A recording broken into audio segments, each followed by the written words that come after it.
모세가 이 말씀들을 이스라엘 모든 자손에게 전하였더니 백성들이 매우 슬퍼하고 그들이 아침 일찍 일어나 산 꼭대기로 올라가며 말하기를 보십시오.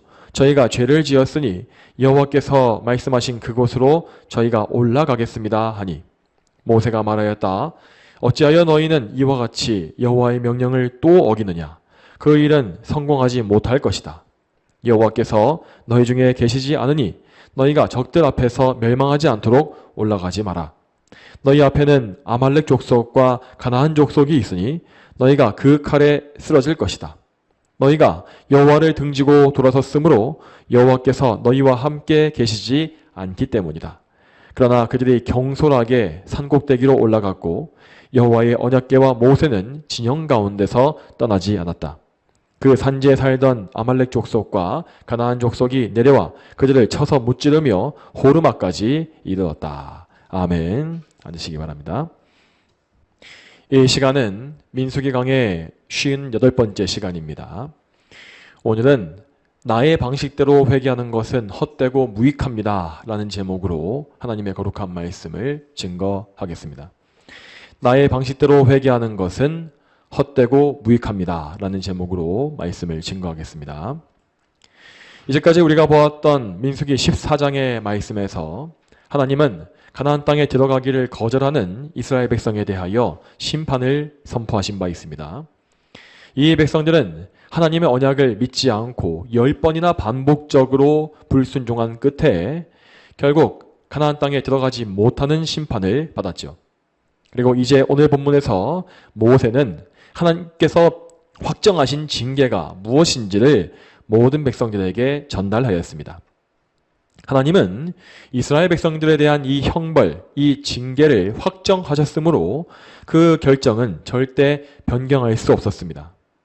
광야에서 40년간 살아야 하는 것은 이스라엘 백성 전체, 그 민족 전체를 징계하고 연단하기 위한 하나님의 과정이었으므로 그들이 회개한다 할지라도 그 40년만큼은 반드시 감수해야 하는 기간이었습니다.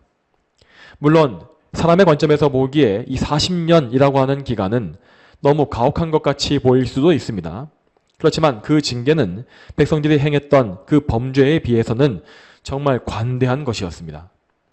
원래 그들에게 합당한 형벌이 무엇이었습니까? 그것은 민수기 14장 초반에 나오듯이 이스라엘 백성 전원의 죽음이었습니다. 하지만 하나님은 모세의 중보기도를 들어주시어서 그들을 용서하신 것입니다.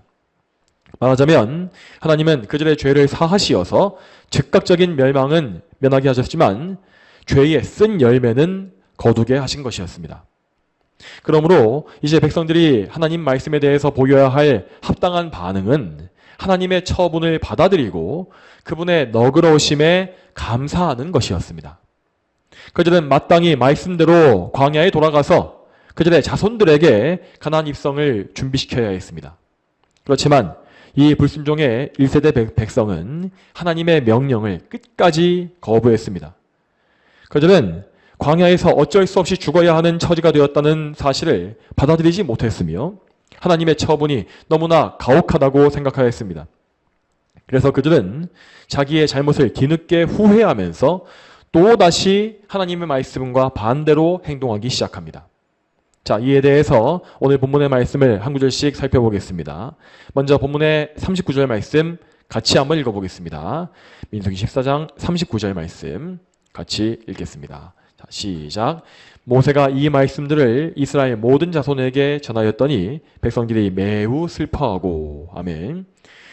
여기에서 모세는 이스라엘을 위해 세워진 중보자로서 자기에게 맡겨진 바 중보자의 임무를 충실히 수행하고 있습니다.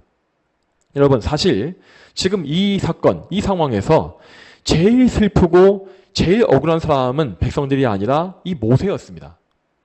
모세는 가나안 입성 실패에 대해서 아무런 잘못이 없었음에도 불구하고 이 백성들 때문에 억울한 고생을 40년이나 더 하게 된 것이었습니다. 특히 모세는 일반 백성들과 다르게 가나안 땅의 참된 의미가 무엇인지를 알았기 때문에 그 가나안 땅에 들어가는 것이 40년이나 미뤄진 것에 대해 정말 억장이 무너졌을 것입니다. 여러분, 이때 대부분의 백성들은 가나안 땅이라고 하면 그저 그 땅을 현세적인 풍요로움과 자유와 평강이 있는 땅으로 기대했습니다. 하지만 모세는 그의 조상 아브라함에게 주신 하나님의 언약과 또한 시내산에서 이스라엘 백성에게 주신 언약을 귀하게 여겼습니다.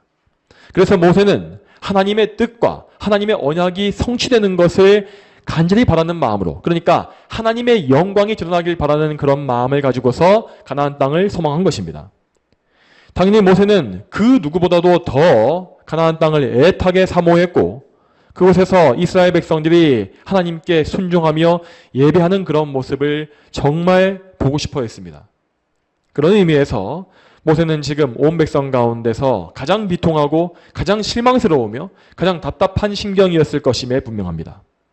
그렇지만 모세는 이스라엘이 광야로 다시 되돌아가는 것에 대해서 이것이 하나님께 영광이 되어진다, 하나님께 영광이 돌려진다라는 사실을 믿었습니다.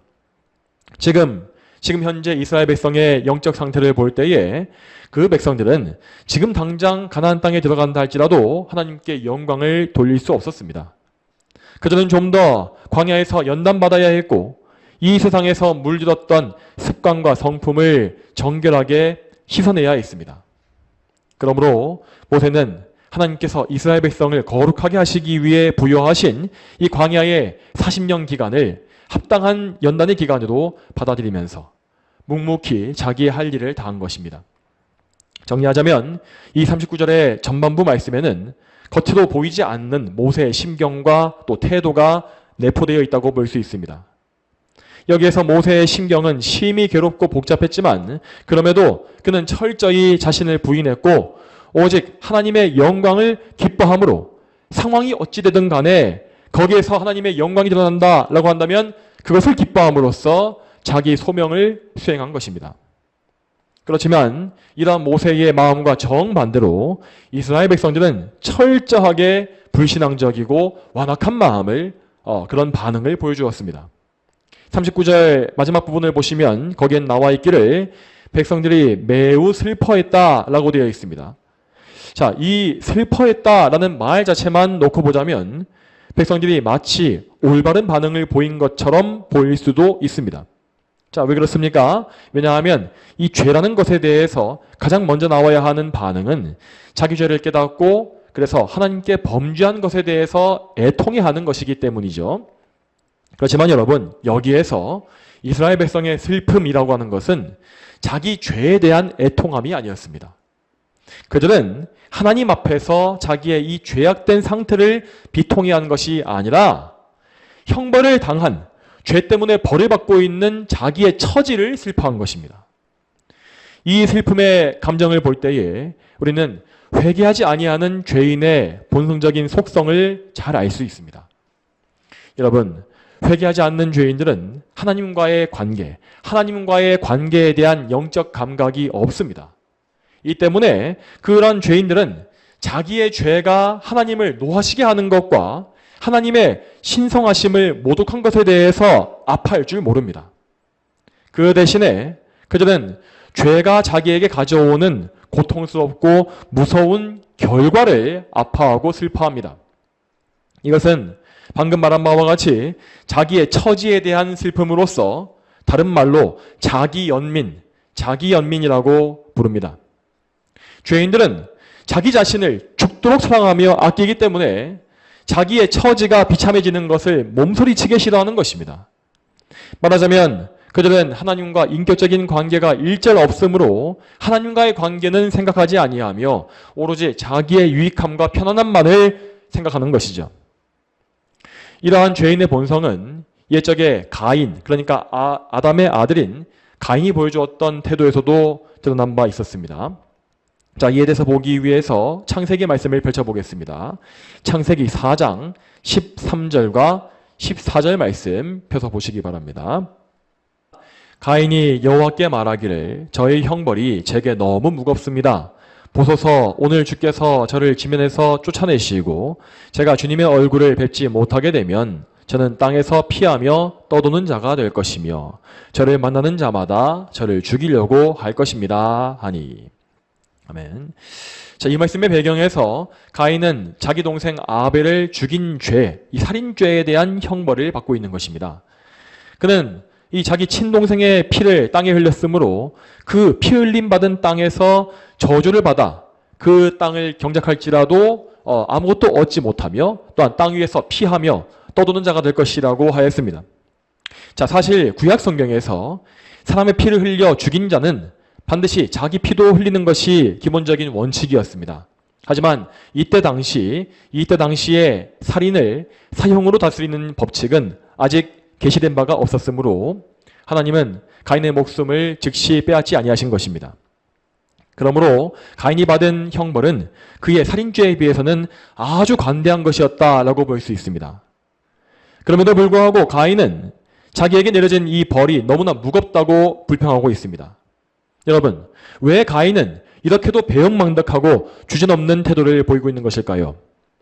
그 이유는 죄인의 전적으로 타락한 본성에 있었습니다. 타락한 죄인은 죄로 말미암아 하나님과의 관계가 단절되었으므로 하나님의 영광에 대한 감각이 죽어 있습니다.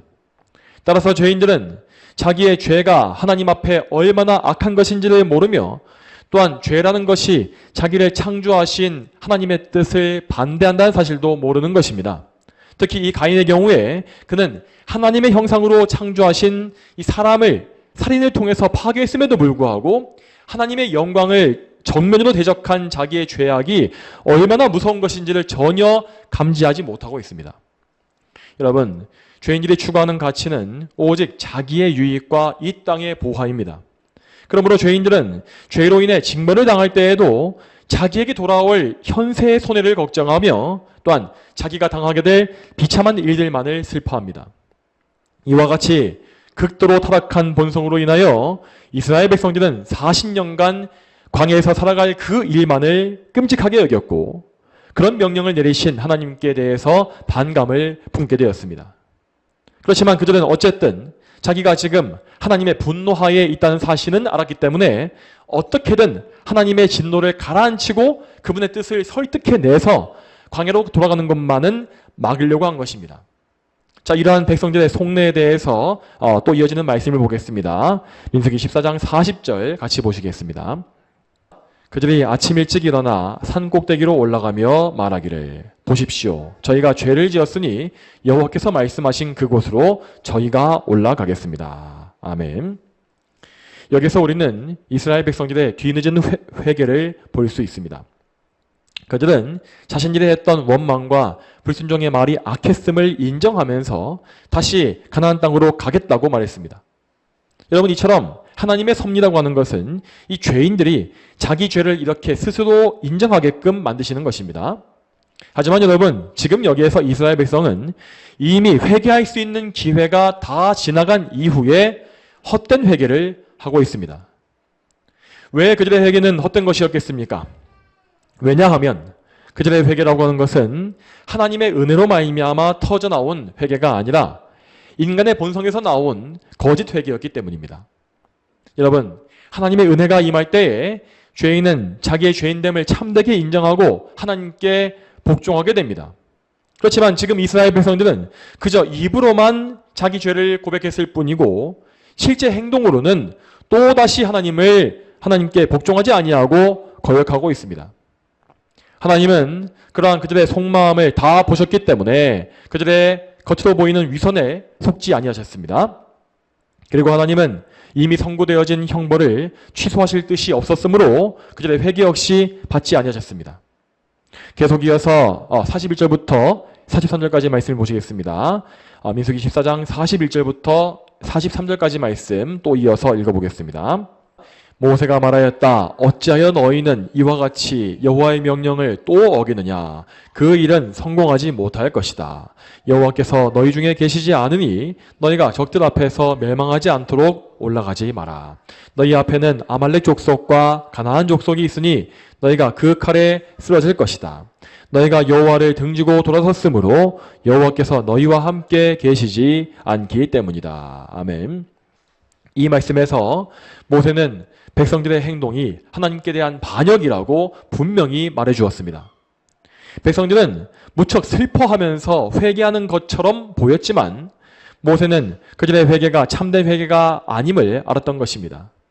왜냐하면 앞에서 보았듯이 참된 회개라고 하는 것은 반드시 하나님의 명령에 복종하는 자세로 이어지기 때문입니다. 그렇지만 이 백성은 회개한다고 말하면서도 복종하기는커녕 또다시 불순종하는 길로 나아갔습니다.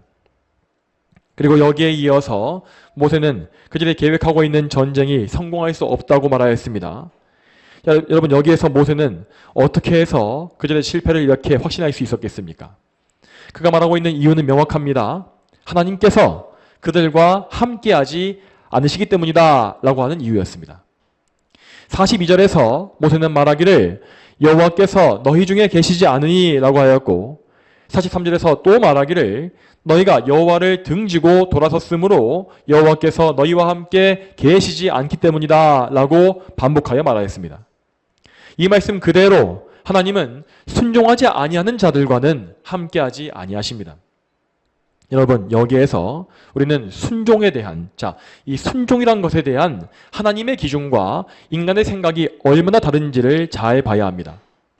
지금 이스라엘 백성들, 그러니까 인간의 편에서 볼 때 이 백성들은 자신들의 죄를 회개하고 다시 하나님의 명령대로 가나안 땅을 정복하겠노라고 말하는 중이었습니다.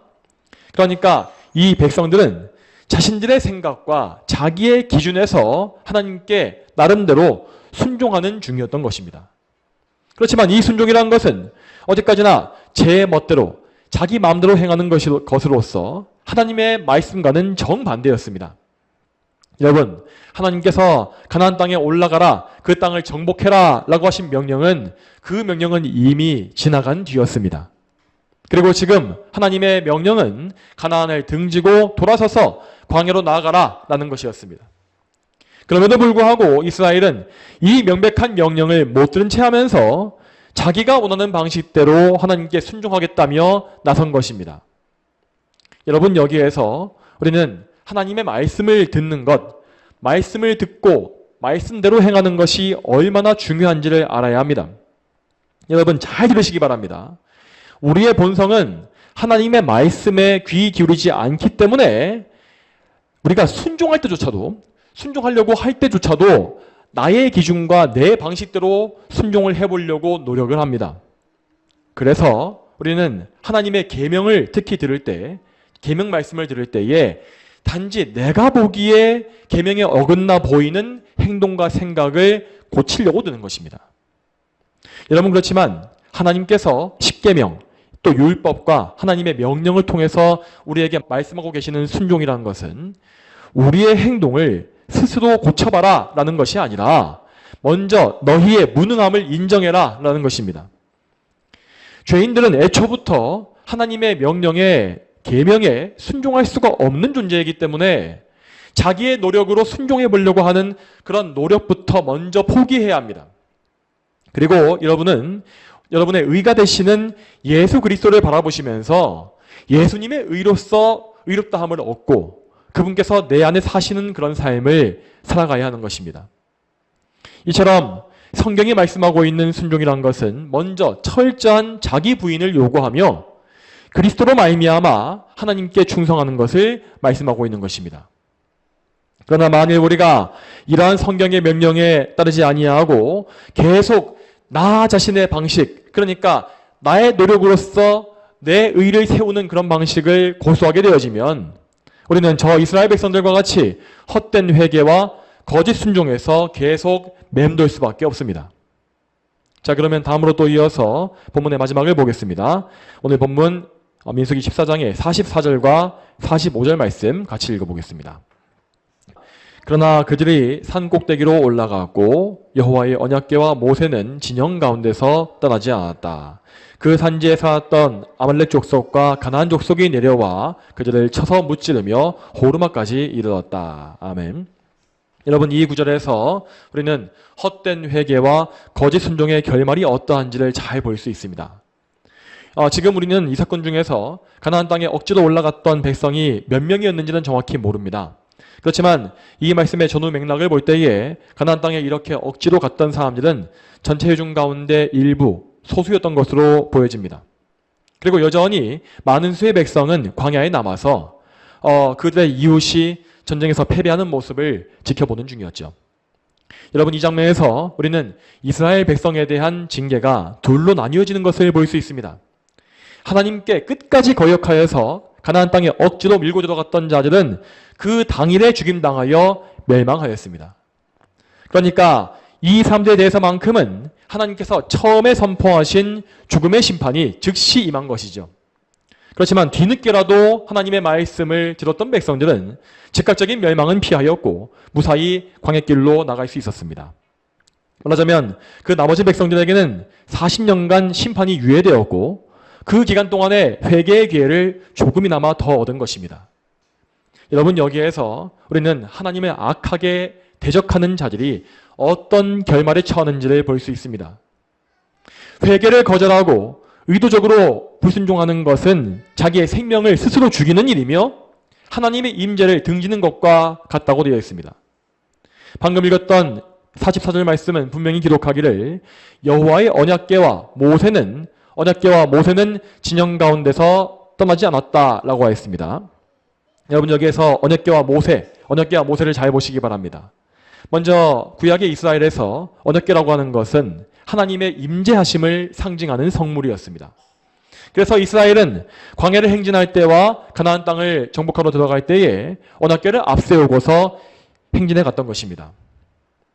그렇지만 지금 이 말씀에서 이스라엘 백성들은 언약궤가 없음에도 불구하고 무모하게 가나안 땅으로 올라갔습니다.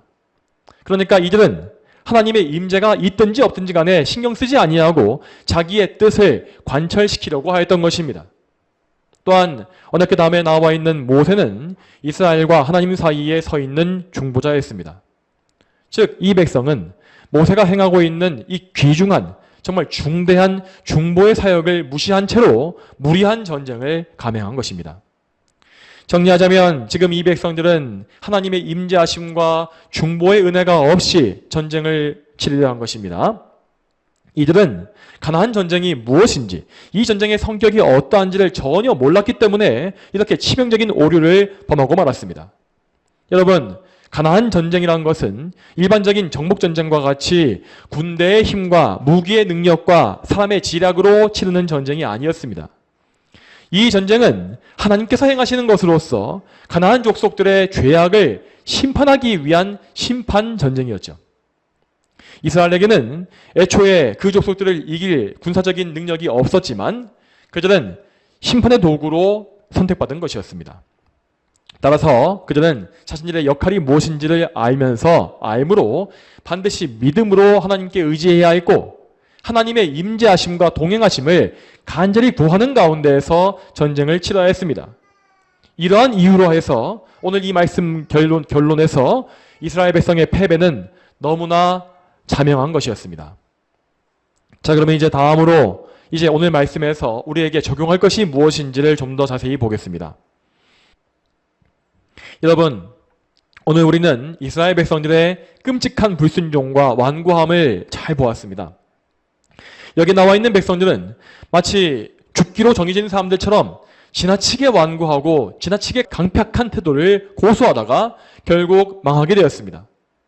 그렇지만 여러분, 우리는 이 사람들의 완고함에 대해서 이상하게 여길 필요가 없습니다. 왜 그렇겠습니까? 왜냐하면 우리를 포함해서 모든 죄인의 원래 상태는 다 이렇게 극도로 완고하고 강팍한 상태이기 때문입니다. 그럼에도 지금 우리가 저 이스라엘 백성들과 같이 멸망으로 달려가지 않고 있는 이유는 오직 하나님의 은혜가 우리의 이 타락한 죄성을 억제해 주시기 때문입니다. 자, 그렇다면 오늘 이 말씀에 나와 있는 백성들은 어떻게 하여서 죄성을 억제해 주시는 하나님의 은혜를 빼앗긴 것이겠습니까? 이제까지 우리가 보았던 바대로 그들은 반복적으로 회개를 미루고 고침받기를 거절했기 때문에 이와 같이 강팍하고 어리석은 상태에 빠진 것입니다. 그들에게서 은혜가 거둬져 간 과정을 살펴보기 위해서 출애굽기 말씀을 펴서보겠습니다. 출애굽기 33장 1절부터 4절까지 말씀 같이 읽어보겠습니다. 자, 이 말씀에서의 이스라엘 백성의 태도와 상태, 이것을 오늘 본문에 나와 있는 이 상태와 비교해 보시기 바랍니다. 비교하면서 읽어보시기 바랍니다.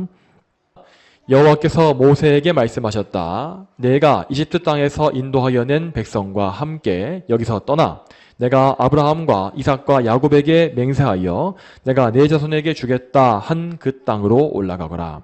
내가 천사를 내 앞에 보내어 가나안 족속과 아모리 족속과 헷 족속과 브리스 족속과 히위 족속과 여부스 족속을 쫓아내고 너희를 젖과 꿀이 흐르는 땅으로 들어가게 하겠으나 나는 너희와 함께 올라가지 않겠다. 이는 너희가 목이 곧은 백성이므로 내가 길에서 너희를 멸할지도 모르기 때문이다. 백성들이 이 참담한 말씀을 듣고 슬퍼하며 한 사람도 자기 몸에 장신구를 걸치지 않았다. 아멘. 방금 우리가 읽었던 출애굽기 33장의 시점은 오늘 말씀 민수기 14장의 본문에서부터 1년 정도 이전의 이런 시기였습니다. 그리고 그 1년 전에 이미 이스라엘 백성들은 하나님께서 더 이상 너희와 함께하지 않겠다라고 하는 그런 무서운 말씀을 들은 적이 있었던 것이죠. 그들은 그때 금송아지를 숭배하는 이 어마어마한 범죄로 인하여서 이렇게 준엄한 심판을 받은 것입니다. 그런데 여기서 하나님은 이스라엘 백성의 마음을 시험하시기 위해서, 그러니까 그들의 마음 상태를 떠보시기 위해서 한 가지 단서를 덧붙여 주십니다. 그것은 가나안 땅에 올라가서 그 땅을 차지해라 라고 하는 것이었습니다. 그러니까 그때 하나님 말씀하시기를 어쨌든 가나안 땅을 주겠다고 하는 언약은 내가 지켜주겠다. 그러나 나는 너희와 함께하지 않을 것이다 라고 하신 것입니다. 만일 그 당시 이스라엘 백성들이 오늘 말씀에서와 같은 태도를 보였다고 한다면 그들은 하나님이 없이 그냥 가나안 땅에 들어갑시다 라고 나섰을 것이 분명합니다. 그렇지만 그 당시에 이스라엘 백성들은 그 누구도 가나안에 가겠다고 나서지 못했습니다. 그들 모두는 하나님께서 더 이상 함께하지 않으시겠다라고 하는 그 말씀에 너무나 충격을 받고 슬퍼했으며 자기 몸에 장신구를 모두 떼어냈다라고 되어 있습니다. 이렇게 장신구를 떼어내는 것은 자기의 슬픔을 표현하는 그 당시의 방식이었습니다. 즉 그러니까 이 당시에 이스라엘에게는 그들의 강팍함과 완고함을 제어해 주실 하나님의 은혜가 남아 있었던 것입니다. 그런데 이때로부터 약 1년이 지난 이후에 이스라엘 백성들은 하나님께서 함께하지 않으신다라고 하는 말을 듣고도 충격받지 아니하고 무모하게 가나안 땅으로 밀고 들어갔습니다.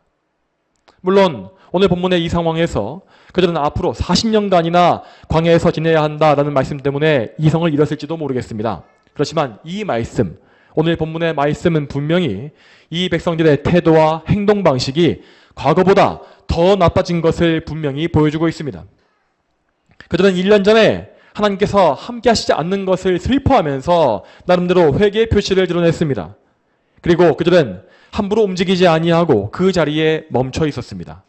그렇지만 이 금송아지 사건에서부터 1년이 지나간 이후에 이스라엘 백성들은 하나님께서 함께하지 않으신다는 말씀에 개의치 않았고 회개하는 척 위선을 부렸으며 경거망동하면서 진영을 이탈하여 가나안 땅으로 들어갔습니다.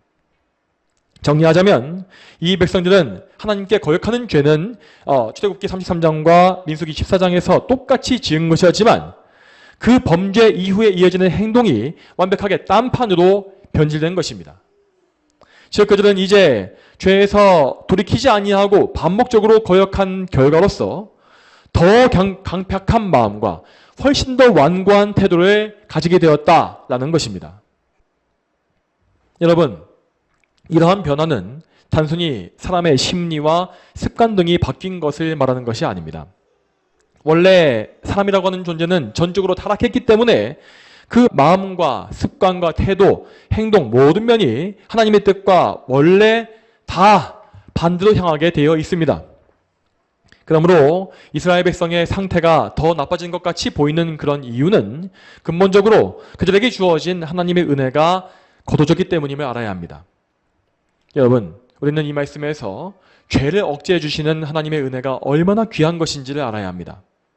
하나님은 특정한 사람들에게 회개의 기회를 주시기 위하여서 그들의 죄를 일정 시간 억제해 주시고 죄에 대하여 양심이 예민해지게끔 만드십니다.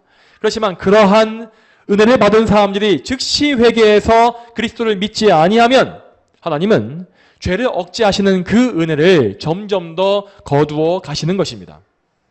그것은 그들의 완고함과 악한 본성, 그러니까 회개를 거부하는 그 본성에 대한 합당한 심판입니다. 그들은 고침받기를 거절했기 때문에 고침받을 기회를 잃어버린 것이죠. 여러분, 이와 같이 회개에는 하나님께서 허락하신 기회와 때가 있습니다. 하나님은 죄인들을 참으로 오래 참아주시고 많은 기회를 주십니다. 그래서 이 땅에 수많은 죄인들은 겉보기에 아무 문제 없이 수십 년간 삶을 살면서 복음을 들을 수 있는 기회도 많이 얻고 있는 것입니다. 특히 교회 안에 있으면서도 아직까지 참된 회개에 이르지 못한 사람들은 그 누구보다 더 많은 기회를 얻고 있는 것임을 알아야 하겠습니다. 그런 분들은 매주마다 선포되어지는 말씀을 통해서 회개를 외치는 말씀을 듣고 있으며 또한 구원자이신 그리스도의 복음을 듣고 있습니다. 이 모든 것은 하나님이 주시는 기회로서 그들을 오래 인내해 주시는 특별한 은총인 것입니다. 이렇게 많은 은혜가 주어짐에도 불구하고 교회 안에 많은 사람들은 끝까지 회개하지 아니하고 그리스도께 나오지도 않습니다. 그런 사람들은 마치 자기에게 주어진 그런 기회가 무한한 것 같이 여기면서 철저한 회개와 믿음을 미루고 있는 것입니다. 그렇지만 오늘 이 말씀에 나와 있는 이스라엘 백성에게서도 볼 수 있는 바와 같이 결코 회개의 기회란 것은 무한정 주어지는 것이 아닙니다. 하나님께서 주시는 기회를 저버리고 참된 회개와 믿음으로 나오지 않는 사람들은 언젠가 더 이상 회개할 수 없는 상태에 처할 것입니다. 앞에서 보았던 가인은 분명 아벨을 통하여서 자기 죄를 깨닫고 회개할 수 있는 기회가 있었습니다. 그럼에도 가인은 회개를 거부하고 아벨을 죽였으며 하나님을 대적하였기 때문에 회개의 기회를 더 이상 얻지 못한 것입니다. 또한 야곱의 형이었던 에서 역시 하나님의 은혜를 가볍게 여긴 대가로서 결국 장자의 권리를 빼앗기게 되었습니다. 그는 어떻게든 축복을 되찾기 위해서 되찾으려고 했지만 거절당했으며 눈물로 축복을 갈망했으나 회개할 기회를 얻지 못하였다고 히브리서 말씀에 분명히 기록되어 있습니다. 그리고 오늘 말씀에 나와 있는 이스라엘 백성들도 마찬가지로 슬피 울면서 가나안 땅을 다시 허락해달라고 애원했지만 기회를 얻지 못했고 결국 끝까지 불순종의 길로만 가다가 망하게 되었습니다. 그러므로 이 말씀을 들으시는 모든 분들은 회개를 미루지 마시고 즉시 죄에서 돌이켜서 그리스도를 바라보셔야 합니다. 그런데 이렇게 회개를 촉구하는 말씀을 들을 때에도 대부분의 사람들은 회개를 여전히 망설이면서 주저앉아 있는 것을 많이 보일 수 있습니다. 이처럼 많은 사람들이 참된 회개를 하지 못하고 방황하고 있는 이유가 무엇일까요? 그것은 그들 안에 이 세상을 향하는 마음과 고침받기를 싫어하는 그런 마음이 거대한 장애물로서 가로막고 있기 때문입니다. 여러분, 죄인의 타락한 본성은 철저하게 회개했을 때에 자기가 버려야 할 것들을 아쉬워하면서 고침받기를 무서워하고 싫어하는 그런 마음을 다 품고 있습니다. 그러니까 그들은 철저히 회개해서 고침을 받았을 때 마치 하나님께서 자기의 모든 즐거움을 다 빼앗아가실 것만 같은 불안감을 느끼는 것입니다. 물론 그들 중에서 어떤 사람들은 이 세상에서 상당히 귀해 보이는 것들을 스스로 포기하고 버리기도 합니다. 하지만 그들이 그것을 버린 이유는 그것이 자기에게 덜 중요하게 여겨지는 것이기 때문입니다. 그렇지만 그렇게 여러 가지를 버리고 또 버리다가 결국 자기에게 가장 중요하게 여겨지는 것들이 남게 되어지면 내가 이것만큼은 버릴 수 없습니다 라고 하면서 하나님과 대치하게 되는 것이죠. 말하자면 죄인의 본성은 회개가 마치 자기를 탈탈 털어서 거지로 만드는 것처럼 불안한 마음을 가지는 것입니다. 여러분, 그렇지만 하나님이 요구하시는 참된 회개는 결코 우리에게서 뭔가를 앗아가기 위한 것이 아닙니다. 참된 회개라는 것은 죄인이 하나님보다 더 귀하게 여기던 무언가를 포기하게 만드는 것이며 그래서 하나님만으로 말미암아서 하나님으로 인해서 기쁨과 만족을 누리게 하는 것입니다. 그러니까 참된 회개라고 하는 것은 인간의 즐거움을 빼앗기 위한 것이 아니라 오히려 정반대로 참된 즐거움과 참된 자유를 주기 위해서 하나님이 허락하시는 것임을 우리는 기억해야 하는 것입니다. 여러분, 잘 기억하시기 바랍니다. 우리의 마음은 절대 이 세상의 것들로는 채울 수가 없습니다. 사람의 마음을 이 끝에서 저 끝까지 가득 채우고 만족해 하시는 분은 오직 삼위일체이신 하나님 한 분뿐입니다. 그러므로 죄인은 참되게 회개하여 하나님과 화목해질 그때에만 그 마음의 참된 만족을 느낄 수 있는 것이며 이 세상의 정욕과 우상으로부터 자유를 누리는 것입니다. 그런데 이 말씀을 듣고 계시는 분들 중에 어떤 분들은 자기가 나름대로 열심히 회개하고 있는데도 자유함이 없다고 말씀하실지 모르겠습니다. 그러한 분들은 자기 죄를 하나님께 많이 고백하고 있으며 죄를 나쁘게 여기면서 어떻게든 하나님께 순종하기 위해서 애쓰고 계실 것입니다. 그런데도 그분들은 죄를 이길 수가 없고 죄의 짐에 여전히 억눌리고 있는 것이죠. 또한 무엇보다 그런 분들은 예수님을 믿어서 죄에서 자유롭게 되는 것을 경험한 적이 아직 없습니다. 자, 그러면 이러한 분들의 문제가 무엇이겠습니까? 우선 이러한 분들은 회개가 무엇인지에 대한 개념 자체를 잘못 알고 있는 것입니다. 여러분, 회개라고 하는 것은 단순히 나의 겉으로 보여지는 행동과 내가 인식할 수 있는 생각을 나쁘게 여기면서 탄식하는 그런 것만이 아닙니다. 참되게 회개하는 사람은 자기의 행동 하나하나, 생각 하나하나를 후회하면서 그것을 고쳐보려고 애쓰지 않습니다. 그는 오히려 그러한 행동과 그러한 생각을 할 수밖에 없는 자기의 본성, 자기의 이 원래의 죄성을 슬퍼합니다. 자기의 본성적인 타락성 때문에 아무리 힘쓰고 애써도 하나님께 순종할 수가 없다라는 사실을 깨닫고 자기의 존재 자체, 타락하고 더러워진 자기의 존재 자체를 하나님 앞에 슬퍼하는 것입니다. 그러므로 그는 이제 자기 스스로 행동을 고치려고 하는 것이 무의미함을 깨닫고 그 쓸모없는 노력을 그치게 됩니다. 그리고 그는 자기의 전 인격이 다 하나님 앞에 타락했음을 고백하면서 오직 내 안이 아니라 하나님 안에서만 자기의 의로움을 찾으려고 하는 것입니다. 이와 같이 참된 회개라고 하는 것은 반드시 자신의 불의함을 인정하고 자기 노력을 부인하며 하나님의 의를 구하는 이런 일련의 과정을 모두 포함해야 합니다. 자, 여러분, 그러면 여러분께서 찾으셔야 할 그 의, 하나님의 의는 어디에 있겠습니까? 우리는 이 의라는 개념을 절대 두루뭉술하게 생각해서는 안 될 것입니다. 왜 그렇겠습니까? 왜냐하면 하나님은 죄인을 위한 의의 출처, 그 의가 어디에 있는지를 정확히 정해 놓으셨기 때문입니다. 성부 하나님은 모든 죄인들이 성자이신 예수 그리스도께로부터 의를 얻게끔 정해 놓으셨습니다. 그러므로 회개하는 죄인들은 반드시 의가 되시는 그리스도를 믿음으로써 그리스도께서 주시는 의를 선물로 받아야만 합니다. 그래야만 죄인들은 하나님 앞에 옳은 자, 의로운 자로 인정받는 것입니다. 이렇게 그리스도의 의를 얻을 때에 죄인들은 그제서야 참된 의와 참된 자유가 무엇인지를 경험적으로 알 수 있습니다. 이제까지 평생에 그토록 몸부림을 치면서 하나님 앞에 올바른 사람이 되어보려고 했던 그 노력이 사실은 모두 헛된 자기 의에 불과했다는 사실을 그제서야 아는 것입니다. 여러분, 이렇게 회개해서 그리스도를 믿는 것은 빠르면 빠를수록 좋습니다.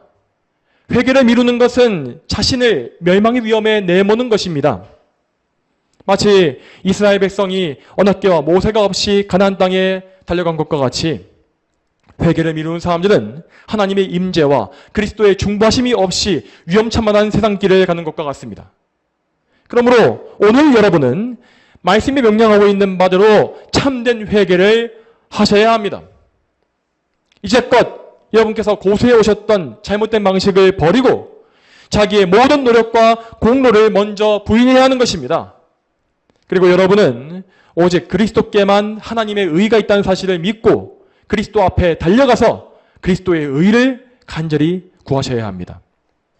하나님께서 인정하시는 의, 하나님께서 기뻐하시는 의, 하나님께서 여러분을 옳다 하시는 그 의는 오직 그리스도의 의뿐입니다.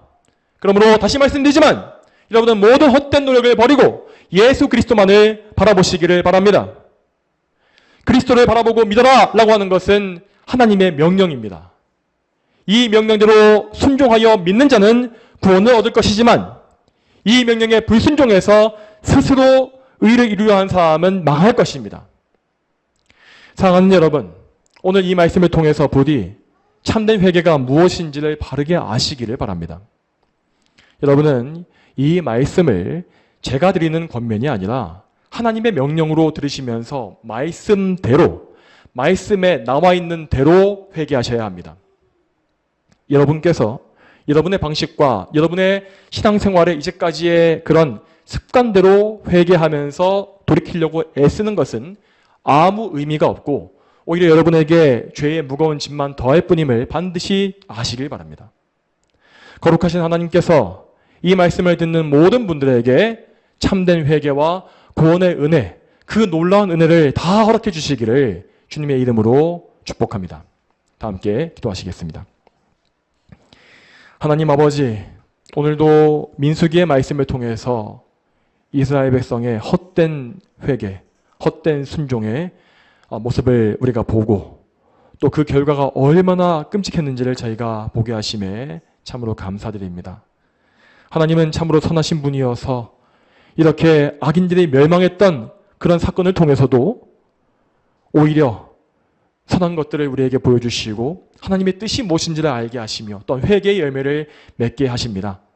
하나님, 그러므로 저희가 이 말씀을 저희에게 계시하신 하나님의 뜻에 순종하여 하나님의 명령대로 회개하게 하시고 우리의 헛된 자기의와 자기 노력과 자기 능력을 모두 부인하고 오직 우리의 의와 우리의 능력과 구원이신 예수 그리스도께 나아가서 예수님께만 의지할 수 있도록 인도해 주시옵소서. 주여, 저희가 참으로 십자가에 달리신 예수님을 바라보기를 원합니다. 저희 눈을 여시고 저희의 꺾여있는 고개를 들어주셔서 우리를 위해서 십자가에 달리신 하나님의 어린 양 예수님을 바라볼 수 있는 그 믿음을 주시기를 간절히 소망합니다. 저희에게 이 믿음 주시기를 다시 한번 간구드리오며 이 모든 말씀 거룩하신 예수님의 이름으로 간절히 기도 올립니다. 아멘.